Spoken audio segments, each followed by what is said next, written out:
On voit un petit peu les applications. Bon, celle-ci, on va pas l'utiliser, hein, c'est Google Traduction. C'est très intéressant quand vous vous baladez sur certains sites dont la linguistique, je prends l'exemple indienne sur lequel je travaille énormément en ce moment, c'est quand même très intéressant, mais ça c'était qu'un petit détail. Application très intéressante, MinerBlock. MinerBlock, c'est quoi? C'est une application dans votre navigateur qui va vous permettre de vous dire, oh, vous êtes sur un site internet qui est en train de miner de la crypto-monnaie sur votre processus, votre machine, sur votre surf. Et après, vous vous dites, mais pourquoi ça marche pas bien? Pourquoi ça rame? Pourquoi ça plante? Pourquoi j'ai écran bleu? Voilà. Donne les liens, s'il te plaît, please. Oui, on le fait à la fin. Bah là, c'est MinerBlocker. C'est pas bien compliqué, hein. Vous tapez ça, si vous êtes sous Chrome, dans la partie recherche d'applications. Pareil sur Firefox. Et donc là, voilà, c'est MinerBlocker, ok? Celui-ci, je vous l'ai déjà présenté. Netcraft. Alors, attendez, vous savez quoi? On va cliquer. Netcraft.com. Et là, vous le téléchargez chez eux. Je rejette ou j'accepte? Moi, j'accepte tout. Moi, je suis un fou. Moi. Et donc là, du coup, netcraft.com vous permet de récupérer leur application. Et donc là, dans cette application, vous avez tous les éléments correspondant à la date de création du site, chez qui il est hosté, comment ça fonctionne, et surtout, ça vous mettra du rouge. Ça vous mettra du rouge à savoir si c'est un site fiable ou non. Vous prenez Zadtaz. Même principe. Ça vous dit où c'est hosté, etc., etc. D'accord? Tiens, d'ailleurs, on va aller voir si ça peut pas me cracher tout de suite le lien, tant qu'à faire. Pour vous. Hop, et boot. MinerBlocker, les amis. Ok? Ça, c'était pour le premier que je vous ai montré. Donc, Netcraft, vraiment très intéressant à utiliser. Autre outil qui est pas négligeable, DNS Lytics. Eh bien, lui va vous permettre de tout vous balancer sur le site internet que vous visitez. Toutes les informations. Ce qui est intéressant aussi, c'est que vous avez le who's, qui vous permet donc de savoir qui a enregistré le nom de domaine.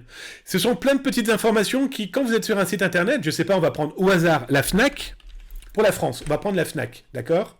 FNAC, site officiel si tout va bien, et je vais, tac, et là il me dit, l'IP de où ça se trouve, bon bah c'est pas de chance, pour un site français, il est localisé en Allemagne.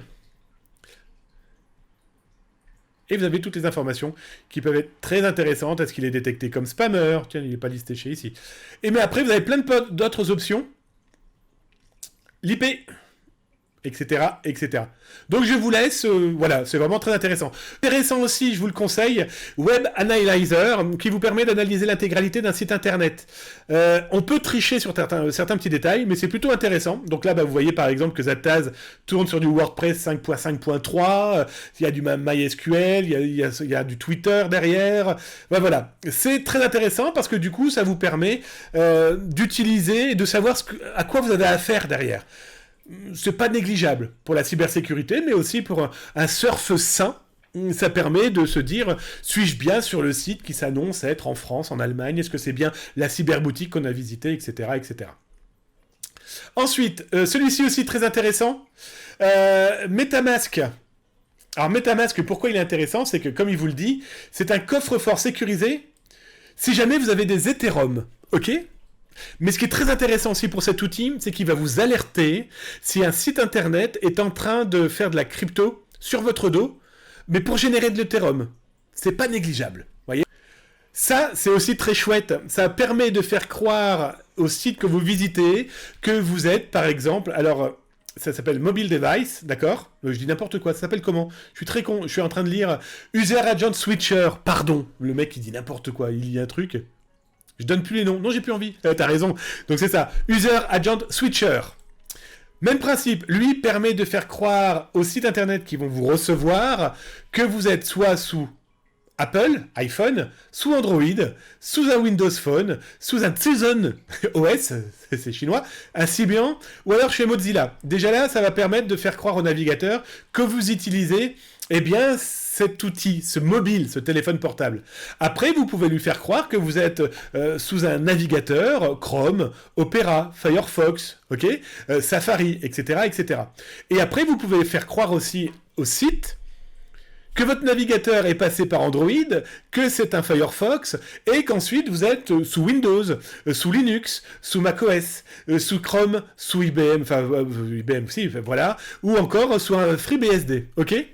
C'est plutôt rigolo parce que du coup, vous sélectionnez Et là, du coup, ça va raconter n'importe quoi au site internet qui vous reçoit. C'est plutôt rigolo. Parce que du coup, ça permet aussi d'effacer ces fameuses traces qu'on peut laisser un petit peu n'importe où. Et je vais vous le montrer dans cette fuite de millions de personnes, et ce que j'ai pu collecter chez le pirate et vous montrer ce qu'il vend. Vous allez voir, c'est hallucinant. Je vais juste vous faire un petit teasing. Il y a des captures écran, par exemple.